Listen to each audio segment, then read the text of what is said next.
We know what happened, but as Mika brought up about the investigation into this, and as Maura brought up about how long it took to move, Michael Beschloss, we still have so many questions that need to be answered. We need to know, as Maura asked, why did it take 4 hours for the National Guard to move when everybody was watching their TV across this country and saying, where the hell is the National Guard?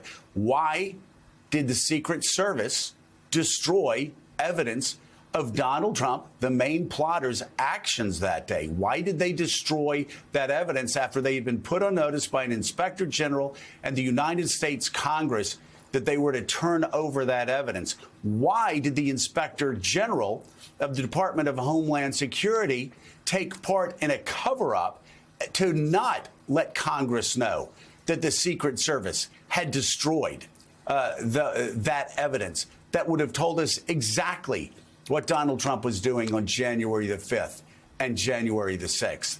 There are a lot of questions. I'm the first, and sometimes my wife suggests that I'm a bit too optimistic about this country, but I'm the first to talk about all the ways the system held, all the federal judges that stepped up and did the right thing, the Republican officials from Georgia to Michigan that stepped up to do the right thing when they knew it would probably end their political career. I could go down the list of ways the system sustained itself when faced with this fascist attempt to overthrow a United States election. That said, we have so many questions. The failures of the Secret Service, the failures of the National Guard coming in, the failures of law enforcement to step up and move faster. So many questions now that still remain to be answered. Well, if we believe in the tooth fairy, all those things happened accidentally. Donald Trump just happened to have other things to do for 4 hours rather than calling up the National Guard and saying, protect our Congress, protect our vice president, protect our country. And maybe it was an accident that the Secret Service destroyed all these texts. And maybe it was also an accident that Donald Trump in that dining room next to the Oval Office said, no pictures. If we believe in the tooth fairy, this is one accident after another. I don't believe in the tooth fairy.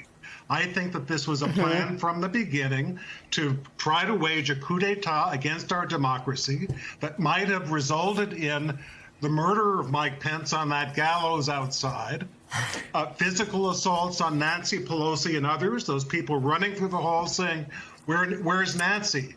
That didn't happen by accident either.